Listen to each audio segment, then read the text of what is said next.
नमस्कार. सीसीटीव्हीचे कामकाज करत असताना आपल्याला सॉफ्टवेअरमध्ये म्हणजे कोर ॲप्लिकेशन सॉफ्टवेअरमध्ये ज्या काही अडचणी येतात त्या अडचणी सोडवण्याकरिता आपल्याला हेल्प डेस्कच्या टीमला मेल करावा लागतो. त्यालाच आपण कॉल लॉग म्हणत असतो.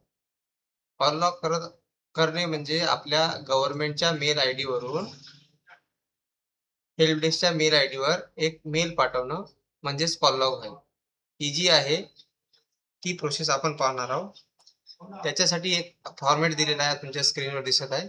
असा एक फॉर्मॅट तुम्हाला तयार करून घ्यायचा आहे. त्याच्यामध्ये पोलिसांचं नाव, कोड, URL, सर्व्हर किंवा मॉडेमचा IP address, user name, password या ब्रीफमध्ये आपल्याला आपलं जे म्हणणं आहे ते थोडक्यात या ठिकाणी टाकायचं आहे.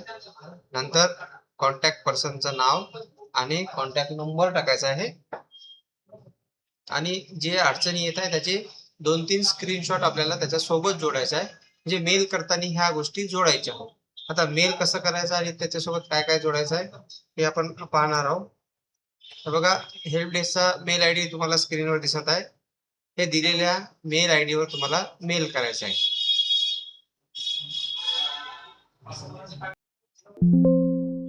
काही लोकांना कॉल लॉग करणं हे जमत नाही असं म्हणतात. कॉल लॉग करणं म्हणजे काय, फक्त आपल्याला मेल पाठवायचा. आता तुमच्याकडं सीसीटीव्हीनेस व्यतिरिक्त जे विंडोजचे कम्प्युटर आहे ज्याच्यामध्ये आपण इंटरनेट किंवा वायफायद्वारे नेट चालू करू शकतो, अशा कम्प्युटरवर आपल्याला कोणताही एक ब्राउझर ओपन करायचा आहे.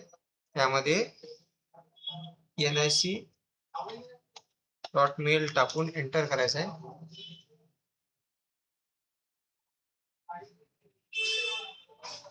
ठीक आहे, हे NIC मेल ओपन झालेला आहे. या ठिकाणी तुमच्या पोलिसांचा मेल आयडी टाकायचा आहे. ठीक आहे, या ठिकाणी मी आपल्या ऑफिसचा मेल आयडी घेतलेला आहे. नंतर नेक्स्ट करायचं आहे. या ठिकाणी पासवर्ड एंटर करायचा आहे तुमचा आणि साइन इन करायचं आहे.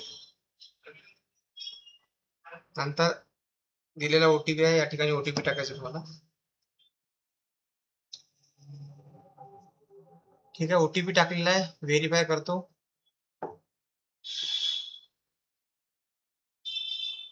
आमचा मेल ओपन झालेला आहे. असं तुम्हाला तुमच्या पोलिसांचा मेल एका कम्प्युटरवर ओपन करायचा आहे. कम्प्युटर असेल, लॅपटॉप असेल, जे काही असेल ज्याच्यावर इंटरनेटची सुविधा आहे ते ओपन करायचं आहे.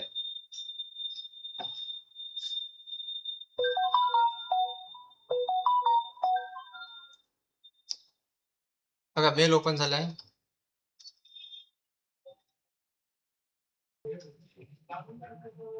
मेल ओपन झालेला आहे. इथून आपण न्यू मेल घ्यायचे आहे. त्याआधी बघा, त्याआधी सेंड केलेली जे तुमच्याकडे जर फॉर्मॅट नसेल, तुम्ही आधी सेंड ज्या केलेल्या कॉल लॉग जर केला असेल तर त्या आधीच्या तुमच्या कॉल लॉगचा फॉर्मॅट तुम्ही घेऊ शकता किंवा त्याच्यातून कोणती माहिती घेऊ शकता.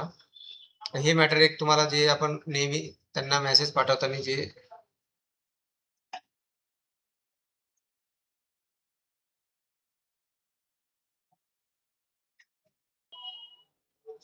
ठीक आहे. तर आपल्याला ह्या मेल ओपन झालेला आहे. आपल्याला आता मेल करायचा आहे.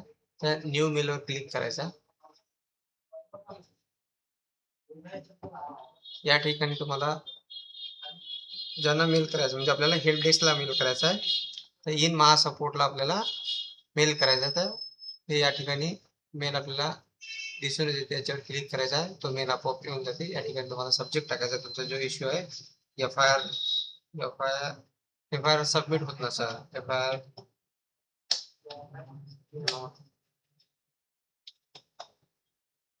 सबमिट किंवा तुम्ही जे काही कारण आहे ते तुम्हाला कारण टाकायचं आहे. त्यानंतर या ठिकाणी बघा, हे मी कॉपी पेस्टच करत असतो. तुम्ही या ठिकाणी respected sir madam please see the attachment file, जी आपण अटॅच फाईल करत आहे ते तुम्ही बघा, असं एक मेसेज टाईप करून खाली थँक्स रिगार्डिंग वगैरे असं तुम्ही टाकू शकता. या ठिकाणी आम्ही सीसीटीव्ही DCRB वगैरे टाकलेलं आहे. तुम्ही तुमच्या पोलीस स्टेशनचं नाव टाका. हे काही एवढं महत्वाचं नाही आहे. त्या ठिकाणी महत्वाचं आहे ते अटॅचमेंट फाईल. आता जी आपण फाईल तयार केलेली आहे, आता ही बघा, ही फाईल मी तयार केलेली आहे. तर ही फाईल मी अपलोड करून देतो. त्याच्यानंतर जे स्क्रीनशॉट काढायला सांगितलेले आहे, आपले ज्या अडचणी आहे ते स्क्रीनशॉट आपल्याला या ठिकाणी लावायचं आहे. तर माझ्या याच्यामध्ये स्क्रीनशॉट तर मिळत नाही आहे, तर मी हेच लावून देतो जनरली. म्हणजे अशा प्रकारे एक स्क्रीनशॉट आणि हे लावलेलं आहे. त्यानंतर इथून डायरेक्ट सेंड करायचं आहे. Mail send. आपला मेल गेलेला आहे, म्हणजे आपला कॉल लॉग झालेला आहे. आता आपल्याला 5-10 मिनिटानंतर त्यांना कॉल करायचा आहे.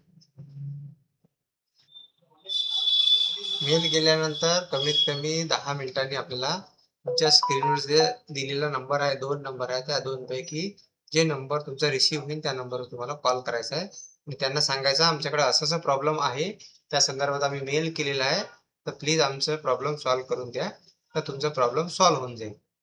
तर कॉल लॉग करणं म्हणजे एवढी छोटी प्रोसेस आहे, तर सर्वांनी स्वतःचा कॉल लॉग स्वतः करायला पाहिजे.